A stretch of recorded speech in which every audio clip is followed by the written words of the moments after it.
అంటే ఈయన వెళ్ళి వాళ్ళని తీసుకొస్తే ఆయన అడిగాడు, నువ్వు ఎందుకు అమ్మేవరా ఈ చిలకని, నాకు అర్థం కాలేదన్నాడు. మహారాజా, ఇది తెలియాలని అమ్ముతున్నాను రెండూ కలిపి.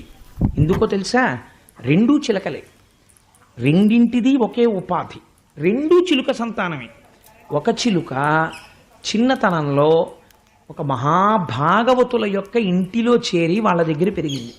వాళ్ళెప్పుడు భగవత్ సంబంధమైన మాటలే పలికారు. ఈ చిలుకకి ఇది వచ్చాయి.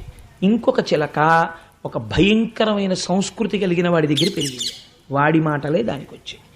చిలుక పలుకుతోంది ఇంట్లో అంటే చిలుక కాదు పలుకుతున్నది, ఇంట్లో వాళ్ళ సంస్కారం చెప్తుంది. మీరు ఒకరి ఇంటికి వెళ్ళినప్పుడు ఇంట్లో ఉన్న ఫోటోలు ఇంటి అయిన సంస్కృతి చెప్పేస్తాయి కదా.